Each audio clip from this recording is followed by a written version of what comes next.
ನಮಸ್ತೆ, ಏಕದಂತ ಕಿಚನ್ಗೆ ಸ್ವಾಗತ. ಇವತ್ತು ನಾನು ತುಮಕೂರು ಸ್ಟೈಲು ಅವರೆಕಾಯಿ ಇದಕ್ಕಿದ ಬೇಳೆ ಅವರೆಕಾಯಿ ಕಿಚಡಿ ಮಾಡ್ತಾ ಇದ್ದೀನಿ. ತೊಗೊಳ್ಬೇಕಾಗಿರೋ ವಸ್ತುಗಳು ಇಲ್ಲಿದೆ. ಹಸಿ ಈರುಳ್ಳಿ 1.5 ಗೆಡ್ಡೆ, ಇದು ಹುರಿದಿಟ್ಕೊಂಡಿರೋದು, ಇದನ್ನು ಕಂದೀರುಳ್ಳಿ ಅಂತ ಹೇಳ್ತೀವಿ. ಇದು 1 ಈರುಳ್ಳಿ, ಮತ್ತು ಇದು ಗಸಗಸೆ 2 ಟೀ ಸ್ಪೂನು, ಅರ್ಧ ಚಿಪ್ಪು ತೆಂಗಿನಕಾಯಿ, ಒಣ ಕೊಬ್ಬರಿನಾದರೂ ಹಾಕ್ಕೊಳ್ಬೋದು, ಹಸಿ ಕೊಬ್ಬರಿನಾದರೂ ಹಾಕ್ಕೊಳ್ಬೋದು, ತುರಿದುಬಿಟ್ಟಾದರೂ ಹಾಕ್ಕೊಳ್ಳಿ, ಹೆಚ್ಕೊಂಡಾದರೂ ಹಾಕ್ಕೊಳ್ಳಿ.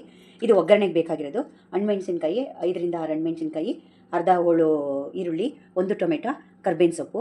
ಇದು ನಾನು ಅರ್ಧ ಕೆಜಿಗೆ ಮಾಡ್ತಾಯಿದ್ದೀನಿ. ನೀವು ಎಷ್ಟು ಅಕ್ಕಿ ತೊಗೊತೀರೋ ಅಷ್ಟೇ ಅವರೆಕಾಳು, ಇದಕ್ಕಿರೋ ಅವರೆಕಾಳು ತೊಗೊಬೇಕು. ಮತ್ತು ಇದು ಧನಿಯಾ ಪುಡಿ, ಅರಿಶಿನ ಪುಡಿ, ಒಗ್ಗರಣೆಗೆ ಬೇಕಾಗಿರೋ ಸಾಮಾನು. ರುಬ್ಕೊಳ್ಳೋದಕ್ಕೆ ನೋಡಿ, 1 ಕಪ್ಪು ಈರುಳ್ಳಿ, ಅಂದರೆ 1.5 ಈರುಳ್ಳಿ, 1 ಈರುಳ್ಳಿ ಕಂದೀರುಳ್ಳಿ ಹುರಿದಿರೋದು, ಮತ್ತು 1.5 ಟೀ ಸ್ಪೂನಷ್ಟು ಗಸಗಸೆ, ಅರ್ಧ ತೆಂಗಿನಕಾಯಿ, ಅರ್ಧ ಹೋಳು ತೆಂಗಿನಕಾಯಿ, ಧನಿಯಾ ಪುಡಿ 1 ಟೀ ಸ್ಪೂನತ್ತು. ಇಲ್ಲಿ ಇದು ಕಿಚಡಿ ಮಾಡೋದ್ರಿಂದ ಇದು ಮಸಾಲೆ ಗಿಸಾಲೆ ಏನೂ ಆಗ್ತಾ ಇಲ್ಲ. ನಾವು ಇದನ್ನೀಗ ನಾವು ರುಬ್ಕೊಳ್ಬೇಕು. ನೋಡಿ, ಎಲ್ಲ ಮಸಾಲೆನ ಈ ಥರ ರುಬ್ಕೊಂಡಿದ್ದೀವಿ.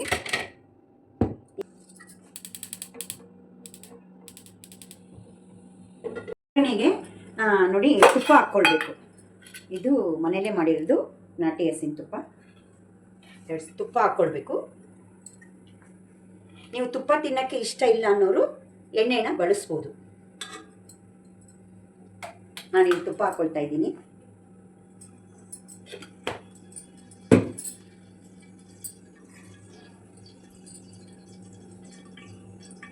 ಸಾಸಿವೆ 1 ಟೀ ಸ್ಪೂನಷ್ಟು ಹಾಕ್ಕೊಳ್ತಾ ಇದ್ದೀನಿ.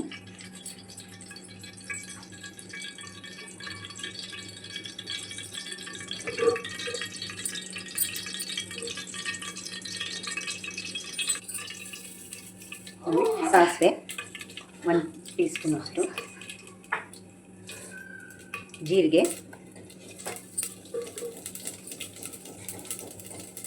ಕರ್ಬೇವಿನ ಸೊಪ್ಪು,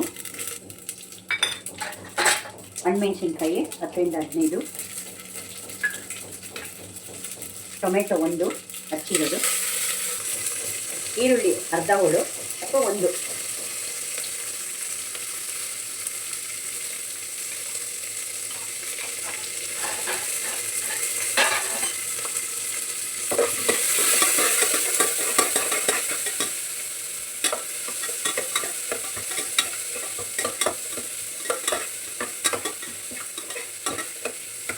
ನೋಡಿ, ಇಕ್ಕಿರ ಅವರೆಕಾಳು ಬೇಳೆ ಹಾಕ್ತಾಯಿದ್ದೀನಿ. ಇದು ಅಷ್ಟು ಇರುತ್ತೆ. ಇದು ಅಷ್ಟು ಅದು ಹೋಗಬೇಕು, ವಾಸನೆ ಹೋಗಬೇಕು, ಒಂಥರ ಪರಿಮಳ ಬರುತ್ತೆ. ಅಲ್ಲಿವರೆಗೂ ಹುರ್ಕೊಳ್ಬೇಕು.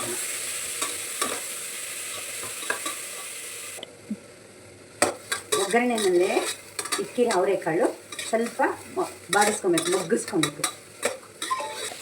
ಈಗ ಸ್ಟವ್ ಉರಿ ಕಮ್ಮಿ ಮಾಡಿಕೊಂಡು ನಾವು ರುಬ್ಬಿರೋಂಥ ಖಾರನ ಇದರಲ್ಲಿ ಮಿಕ್ಸ್ ಮಾಡ್ಕೊಳ್ಬೇಕು. ಸ್ವಲ್ಪ ಹಾಕ್ಕೊಳ್ಳಿ.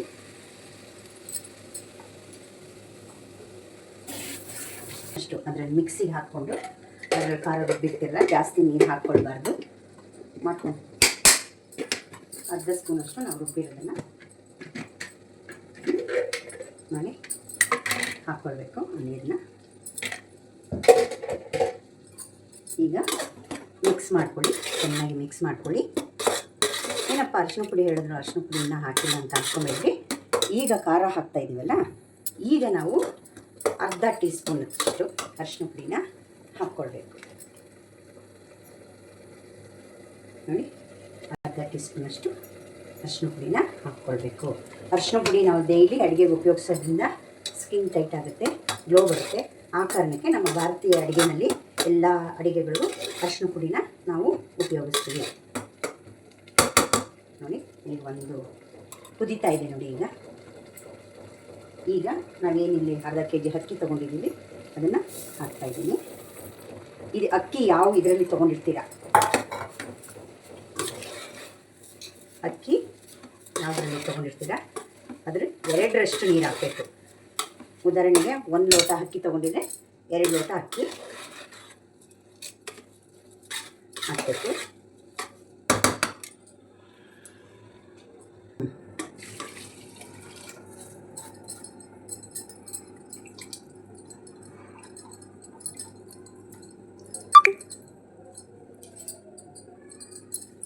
2 ಕಪ್ಪು ನೀರು ಹಾಕಿದೆ.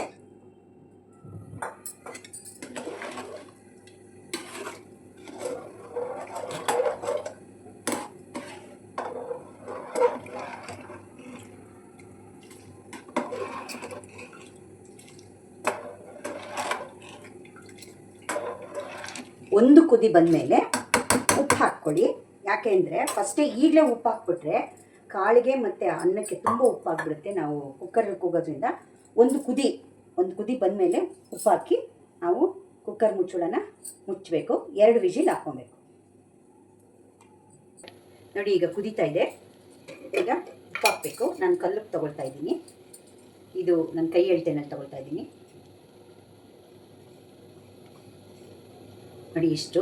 ಇದು 1 ಟೇಬಲ್ ಸ್ಪೂನು, 1.5 ಟೇಬಲ್ ಸ್ಪೂನ್ ಬರುತ್ತೆ. ನಮ್ಮದು ಕೈ ಎಳ್ತಾ ಇರೋದ್ರಿಂದ ನಾನು ಕೈ ಎಳ್ತೇನೆ ತೊಗೊಳ್ತಾ ಇದ್ದೀನಿ. ಕಲ್ಲುಪ್ಪು ರುಚಿಗೆ ತಕ್ಕಷ್ಟು ಹಾಕ್ತಾಯಿದ್ದೀನಿ. ಉಪ್ಪು ತೊಗೊಂಡಾದ್ಮೇಲೆ ಒಂದ್ಸಲಿ ಹಿಂಗೆ ತಿರುಗಿಸ್ಕೊಳ್ಬೇಕು. ಮೇಲೆ ಕೆಳಗಡೆ ಎಲ್ಲ ನೀಟಾಗಿ ತಿರುಗಿಸ್ಕೊಳ್ಬೇಕು. ನೋಡಿ ಚೆನ್ನಾಗಿ ಎಲ್ಲನೂ ಹೊಂದಿಸ್ಕೊಳ್ಬೇಕು. ಖಾರ ರುಬ್ಬಿರೋದು, ಕಾಳು, ಅಕ್ಕಿ, ಒಗ್ಗರಣೆ ಎಲ್ಲ ಹೊಂದಿಸ್ಕೊಂಡು ಸ್ವಲ್ಪ ಒಂಚೂರು ಕುದಿ ಬಂದಮೇಲೆ ಇನ್ನೊಂಚೂರು ಕುದಿಬೇಕು. ಗಮ್ಮಂತ ಇದೆ. ಈಗ ಕುಕ್ಕರ್ನ ಮುಚ್ತಾ ಇದ್ದೀನಿ. 2 ವಿಜಿಲ್ ಮಾತ್ರ ಹಾಕ್ಕೋಬೇಕು. ಜಾಸ್ತಿ ಇದು ಮಾಡಬಾರ್ದು. 2 ವಿಜಿಲ್ ಮಾತ್ರ ಕೂಗಿಸ್ಕೊಬೇಕು. ಈಗ ವಿಜಿಲ್ ಬಿಟ್ಟಿದೆ. ಈಗ ತೆಗಿತಾ ಇದ್ದೀನಿ. ನೋಡಿ ಚೆನ್ನಾಗಾಗಿದೆ. ಉದುರಾಗಿ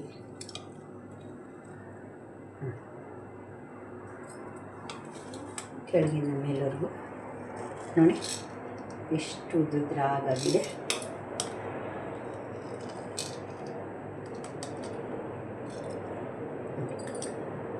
ಈಗ ಸರ್ವ್ ಬೌಲ್ಗೆ ಹಾಕ್ಕೊಂಡು